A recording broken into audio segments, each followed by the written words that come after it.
शेखर ई study में आप सभी का स्वागत है। प्रिय विद्यार्थियों, हमारे इस ऑनलाइन इंस्टीट्यूट के माध्यम से आप सभी को गणित और हिंदी विषय का आधारभूत तरीके से अध्यापन कराया जाता है, जिसमें कहीं अगर थोड़ी बहुत त्रुटि हो जाती है तो उसके लिए हम क्षमा प्रार्थी हैं और इस संबंध में आपके सुझाव आमंत्रित हैं। धन्यवाद।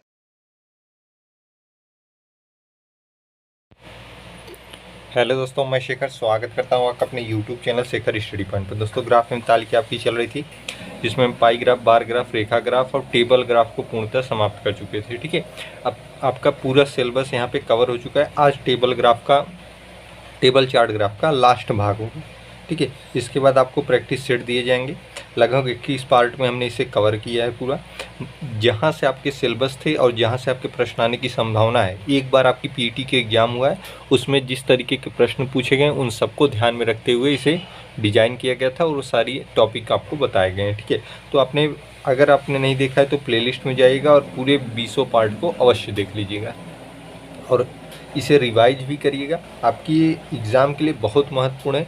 अब आपका प्रैक्टिस सेट जब चलने लगेगा तो अगर आपने पहले के पार्ट देखे होंगे तो उसी आधार पर उसे सॉल्व कर पाएंगे। ठीक है, इसलिए मैंने एक बार आपके सिलेबस को पूरा कवर कर दिया, आपके सारे महत्वपूर्ण प्रश्नों को हमने बता दिया है। ठीक है, तो आइए आज शुरुआत करते हैं पार्ट 21 की, जो आज टेबल चार्ट ग्राफ का अंतिम भाग होगा। देखिएगा, एक तालिका दी गई है। कहा है तालिका में विभिन्न प्रकार की कारों के उत्पादन को हजारों में दर्शाया गया है। मतलब ये तालिका में विभिन्न प्रकार की कारों का उत्पादन दर्शाया गया है जो जिनकी संख्या हजारों में है। ठीक है, जैसे कार ए हुई, कार बी हुई, कार सी, कार डी, कार ई। ठीक है, ये वर्ष हैं इनके, ये इनके उत्पादनों की संख्या है, ये हजारों में 46,000, 53,000, 56,000, 58,000। ठीक है, पूरा चार्ट आप समझ गए होंगे इस तालिका को। अब इस आधार पर आपको इस प्रश्न को बताना है। यदि बी प्रकार के उत्पादन से संबंधित डेटा को वृत्त आरेख अर्थात पाई चार्ट जो आप पढ़ चुके हैं द्वारा दर्शाया जाता है तो 2016 में कारों के उत्पादन को दर्शाने वाले त्रिज्यखंड सेक्टर का केंद्रीय कोण होगा।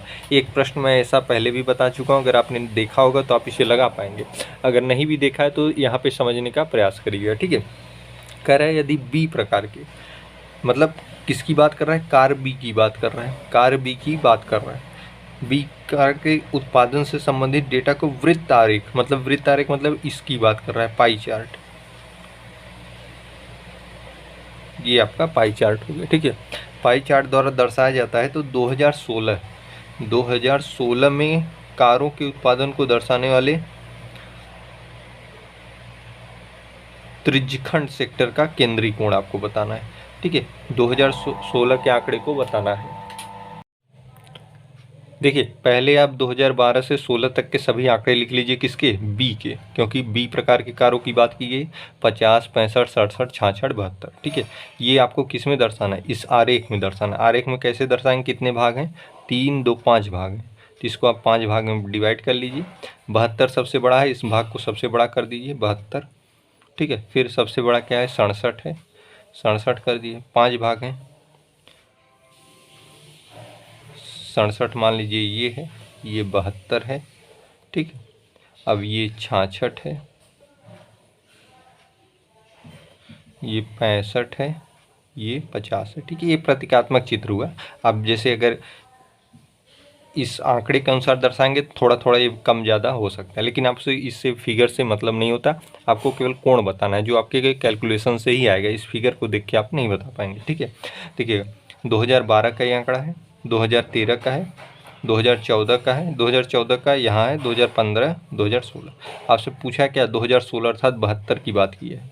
ठीक है, किसकी, 72 की बात की है ना, जाता है। तो 2016 में कारों के उत्पादन को दर्शाने वाले त्रिज्यखंड सेक्टर का केंद्रीय कोण 2016 कहाँ है, यहाँ पे, इसकी बात की है, 72 अर्थात इसकी, यही मान पूछ रहा है, इसका केंद्रीय कोण पूछ रहा है। ठीक है, कि इसका केंद्रीय कोण क्या होगा। तो देखिए, इसका केंद्रीय कोण निकालने के लिए आप क्या करेंगे, आप जानते हैं पूरे वृत्त का जो कोण होता है वो क्या होता है, 360 डिग्री होता है। मैंने पाई चार्ट में आपको बता रखा है। ठीक है, पूरा कितना होता है, 360, मतलब ये पूरा ओवरऑल जो आप घूम रहे हैं ये 360 होता है। अब आप पूरे वृत्त के आंकड़े को जोड़ लीजिए, कितना है, मतलब ये सारी संख्याओं को आप जोड़ लीजिए।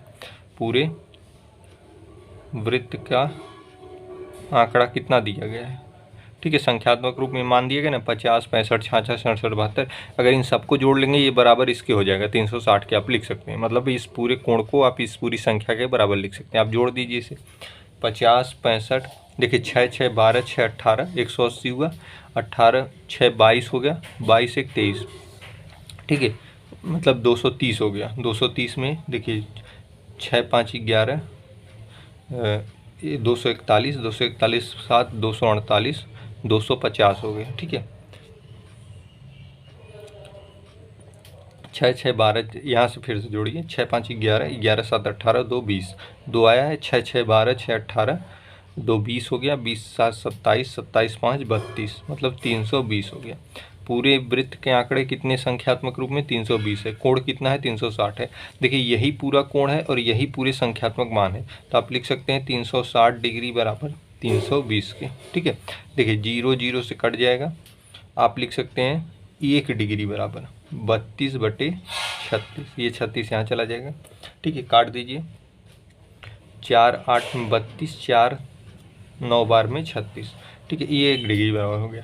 लेकिन आपसे पूछा है कि केंद्रीय कोण, मतलब इसी डिग्री का मान पूछा है, तो आप संख्यात्मक मान की तुलना करिए।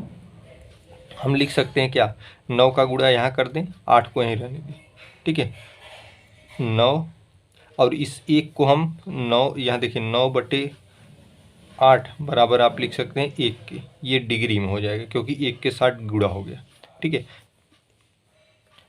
8/9 था, 1 डिग्री बराबर 8/9 था, तो 1 बराबर क्या होगा, 9/8 डिग्री हो गया, ठीक है। अब आपसे पूछा है 72 का मान, किसका? 72 का मान। देखिए यहाँ पे कर देते हैं कि 72 का मान क्या होगा। 2016 में कारों के उत्पादन को दर्शाने वाले त्रिज्यखंड सेक्टर का केंद्रीय कोण, 2016 के केंद्रीय कोण का मान पूछा है, तो जब 1 बराबर 9/8 डिग्री है तो 72 बराबर 72 गुणे 9/8, ठीक है, 8, 9 में 72, 9, 9 में क्या हो गया, 81 डिग्री हो गया। ये आपका आंसर हो गया, क्या हो गया, आंसर हो गया, ठीक है। बस ये आंकड़ा आपको इतना ही करना होता है इस प्रश्न में। इस पूरे पाई चार्ट का जो पूरा कोण होता है 360 डिग्री होता है, जो इस पाई चार्ट के पूरे मान के बराबर होता है। यही हमने देखिए तुलना कर दी। यहाँ से 1 का मान हमने कोण में निकाल लिया, देखिए 1 का मान हमने क्या किया, कोण के रूप में निकाल लिया, 9/8 डिग्री। तो 72 का मान पूछा था, जब 1 का मान इतना है तो 72 का 72 गुणे 9/8, 81 डिग्री, ठीक है। तो इस तरीके के प्रश्नों को ऐसे ही सॉल्व करते हैं। आइए अगला प्रश्न देखते हैं। अगला प्रश्न है, देखिए 2012 में टाइप सी तथा टाइप डी कारों के कुल उत्पादन का 2014 में टाइप ए तथा 2015 में टाइप ई के कुल उत्पादनों से अनुपात है। मतलब अनुपात पूछा है, लेकिन भिन्न भिन्न तरीके से पूछा है। जैसे 2012 में सी और डी की बात की है, ठीक है, ये संयुक्त रूप से हैं, लेकिन 2014 में ए का और 2015 में ई के, मतलब इनका निकालने के बाद इन दोनों का योग करके जो निकालेंगे उसका हमें क्या बताना है, अनुपात बताना है कि अनुपात क्या होगा, ठीक है। देखिए एक एक करते हैं, आप देखते चलिए। हम लिख सकते हैं 2012, क्योंकि 2012 की बात की है, 2012 में सी का कुल उत्पाद, ठीक है। अब देखिए 2012 ये है, सी कहाँ है आपका, ये है, ठीक है। सी और 2012 कितना है, 43 है, कितना है, 43। 2012 में सी हो गया, और डी का कुल उत्पाद,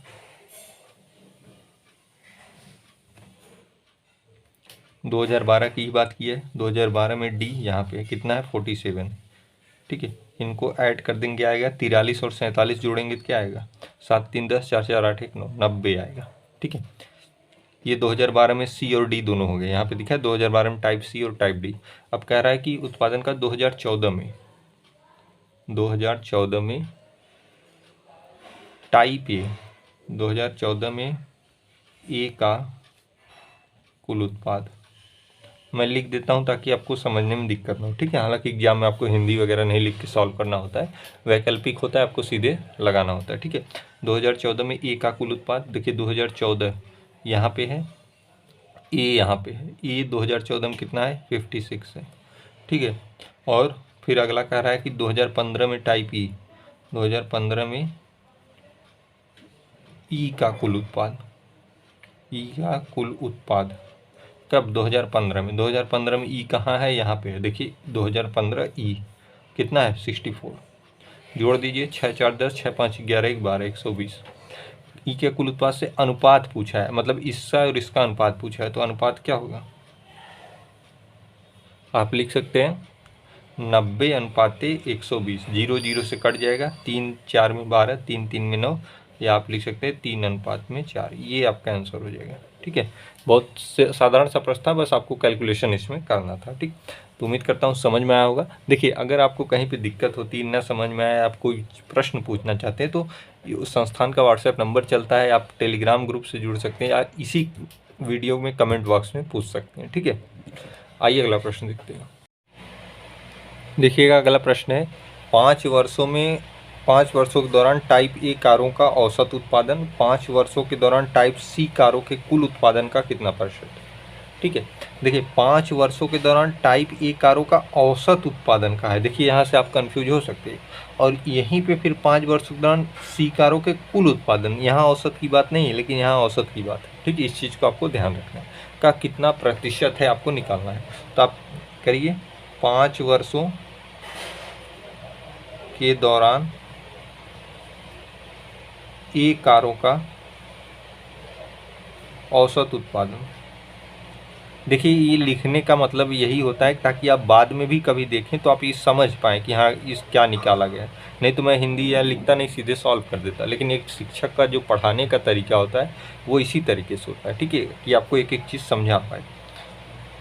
ए कारों का औसत उत्पादन 5 वर्षों के दौरान ए कारों का औसत उत्पादन, तो इसका मतलब क्या है? ए कारों का 5 वर्षों में, ये 12 से लेकर 16 तक 5 वर्षों में औसत उत्पादन निकालना है। मतलब आपको सारी संख्याओं को जोड़ देना है। क्या? 46 53। आप जानते हैं औसत बराबर सभी संख्याओं का योग बटे जितनी संख्याएं हैं 67। कितनी संख्या? 3 2 5 संख्या, इसी से भाग दे देना, ये औसत उत्पादन आएगा। ठीक है, अब देखिए, जोड़ दीजिए 7 7 14 1 15, 15 6 21 3, 24 6 30। ठीक है, 6 3 9 10 14 5 19 20 24 4 28। 280 आ गया। 280 बटे 5, 5 से भाग देंगे तो आएगा 56। ठीक है, एक तो आ गया 56। दूसरा क्या कहा है?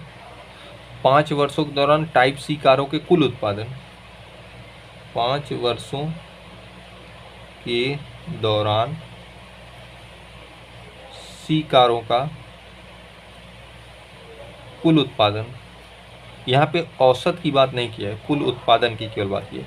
देखिए, किसकी? सी कारों का। सी कारों का कुल उत्पादन मतलब आपको 43 + 54 + 55 + 47 + 51 ऐड कर दीजिए। 7 1 8, 8 2 10 3 13 4 17 3 20। ठीक है, 20 5 2 7 4 11 5 16, 16 5 21 4 25। ठीक है, कहीं गलत तो नहीं हो रहा है? सी कारों का 5 वर्षों में 43 54 55 47 51। 7 1 8, 8 2 10 3 13, 13 4 17, 4 3 7 17 3 20।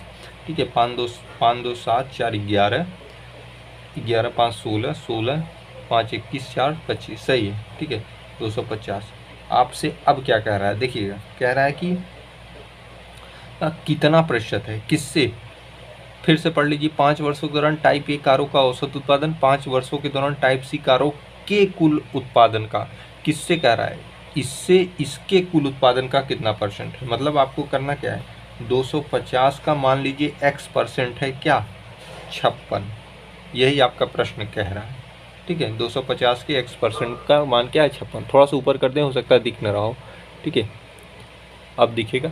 ठीक, अब देखिएगा, अब इसी को सॉल्व कर दीजिए। x% मतलब x बटे 100 बराबर 560। एक जीरो से काट दीजिए।